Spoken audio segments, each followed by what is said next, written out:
వరంగల్ జిల్లా సమగ్ర సమాచార లేఖకు స్వాగతం. జిల్లాలో ఇటీవల జరిగిన సంఘటనలు, పరిణామాలు, అభివృద్ది కార్యక్రమాల గురించి మా విలేకరి డాక్టర్ వీణావాణి అందిస్తున్న సమగ్ర సమాచార నివేదిక విందాం. వరంగల్ జిల్లాలో ఇటీవల అభివృద్దిపై కీలక పరిణామాలు చోటు చేసుకున్నాయి. మామునూరు ఎయిర్పోర్ట్ నిర్మాణానికి అడుగులు పడ్డాయి. బీసీ కమిషన్ పర్యటన, మంత్రుల పర్యటన వంటి వార్తా విశేషాలు ఈసారి జిల్లాలో చోటు చేసుకున్నాయి. చారిత్రక వరంగల్లోని మామునూరు ఎయిర్పోర్టుకు వేగంగా అడుగులు ముందుకు పడుతున్నాయి. ఇటీవల అటవీ శాఖ మంత్రి కొండా సురేఖ మామునూరు ఎయిర్పోర్ట్ ఏర్పాటుకు సంబంధించిన భూసేకరణకు స్థల పరిశీలన చేశారు. గాడిపల్లి, గుంటూరుపల్లి, నక్కలపల్లి గ్రామస్తులతో మంత్రి సమావేశమై విమానాశ్రయం ఏర్పాటుకు కావాల్సిన 253 ఎకరాల భూసేకరణ నిమిత్తం రైతులతో మాట్లాడారు. ఎయిర్పోర్ట్ ఏర్పాటుకు తమ విలువైన భూములిస్తున్న రైతులకు మార్కెట్ విలువ ప్రకారం పరిహారం చెల్లిస్తామన్నారు. వరంగల్ భవిష్యత్ అవసరాలకు అనుగుణంగా వరంగల్ విమానాశ్రయాన్ని అందుబాటులోకి తెస్తామని కొండా సురేఖ చెప్పారు. రాష్ట్రంలో స్థానిక సంస్థల వారీగా కల్పించాల్సిన రిజర్వేషన్ల దామాషాను ఖరారు చేసే అంశంపై ఉమ్మడి వరంగల్ జిల్లాలో బీసీ కమిషన్ అభిప్రాయ సేకరణ జరిపింది. బీసీ కమిషన్ బృందం నిర్వహించిన బహిరంగ విచారణకు మొత్తం 230 విజ్ఞాపనలొచ్చాయి. BC commission chairman G Niranjan అధ్యక్షతన సభ్యులు రాపోలు జయప్రకాష్, తిరుమలగిరి సురేందర్, బాలలక్ష్మిలతో కూడిన బృందం హనుమకొండ కలెక్టరేట్లో నిర్వహించిన కార్యక్రమంలో జిల్లా వ్యాప్తంగా పలు బీసీ సంఘాల నాయకులు, ప్రజాప్రతినిధులు కమిషన్ కు వినతులు అందజేశారు. రెవెన్యూ శాఖ జిల్లా ఇన్ఛార్జ్ మంత్రి పొంగులేటి శ్రీనివాసరెడ్డి ఇటీవల 2 సార్లు జిల్లాలో పర్యటించారు. జిల్లా అభివృద్దికి సంబంధించిన అనేక కార్యక్రమాల్లో ఆయన పాల్గొన్నారు. ఉమ్మడి వరంగల్ జిల్లా అభివృద్ది పనులపై సమీక్ష జరిపారు. గొప్ప చారిత్రక నేపథ్యం ఉన్న వరంగల్ నగర అభివృద్దికి భవిష్య అవసరాలకు అనుగుణంగా 2050 జనాభాను దృష్టిలో పెట్టుకుని రూపొందించిన మాస్టర్ ప్లాన్ తుది దశకు చేరుకుందని చెప్పారు. రాష్ట్రానికి 2వ రాజధానిగా వరంగల్ అభివృద్ది చేస్తామని మంత్రి వెల్లడించారు.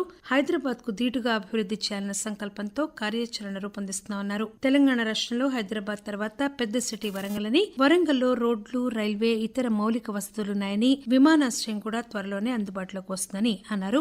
కేంద్ర ప్రభుత్వం అనుమతిస్తే మామునూరు విమానాశ్రయం త్వరలోనే అందుబాటులోకి వస్తుందని మంత్రి చెప్పారు. వరంగల్ ఎంజీఎం, కాకతీయ మెడికల్ కళాశాలలో వంటశాలలను తనిఖీ చేసిన ఫుడ్ సేఫ్టీ అధికారులు కాకతీయ వైద్య కళాశాలలో మెస్ నిర్వాహకులకు నోటీసులు జారీ చేశారు. వరంగల్ నగరంలోని ఎంజీఎం ఆసుపత్రిలో ఉన్న డైట్ క్యాంటీన్ ను, కాకతీయ వైద్య కళాశాల మెస్లను వరంగల్ జిల్లా ఆహార పరిరక్షణ అధికారి కృష్ణమూర్తి బృందం వరంగల్ ఎంజీఎం కళాశాల సూపరింటెండెంట్ డాక్టర్ మురళితో కలిసి తనిఖీ జరిపింది. ఈ తనిఖీల్లో భాగంగా కొన్ని ఆహార ముడి పదార్థాలను సేకరించి హైదరాబాద్ లోని రాష్ట్ర ఆహార ప్రయోగశాలకు పరీక్షకు నిమిత్తం పంపించారు. భవిష్యత్తులో ఇటువంటి ఘటనలు పునరావృతమైతే ఫుడ్ సేఫ్టీ యాక్ట్ ప్రకారం కఠిన చర్యలు తీసుకుంటామని హెచ్చరించారు. సమగ్ర ఇంటింటి కుటుంబ సర్వేను 2 దశల్లో నిర్వహిస్తున్నారు. మొదటి దశలో ఈ నెల 6వ తేదీ నుంచి 8వ తేదీ వరకు గృహాల గుర్తింపు జరపగా గృహాలకు స్టిక్కరింగ్ ప్రక్రియను పూర్తి చేశారు. 2వ దశలో 15 రోజుల పాటు సర్వే చేసి ప్రతి కుటుంబం సమగ్ర సమాచారాన్ని నమోదు చేస్తున్నారు. వరంగల్ పోలీస్ కమిషనరేట్ పరిధిలో డ్రగ్స్ పై ఉక్కుపాదం మోపేందుకు యాంటీ డ్రగ్స్ టీం అనునిత్యం పనిచేస్తోంది. ఇటీవల వరంగల్ రైల్వే స్టేషన్ లో యాంటీ డ్రగ్స్ టీం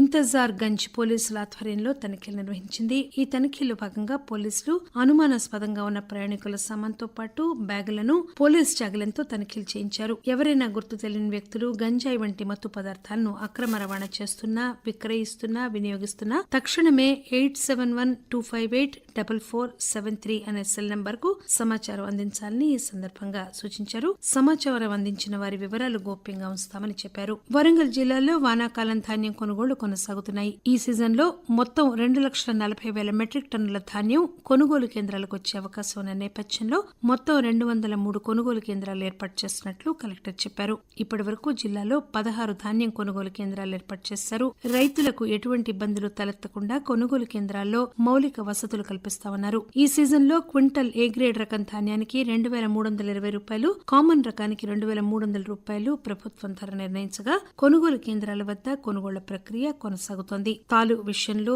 తేమ విషయంలో రైతులు జాగ్రత్తలు తీసుకుని కొనుగోలు కేంద్రాలకు తీసుకురావాలని అధికారులు చెబుతున్నారు.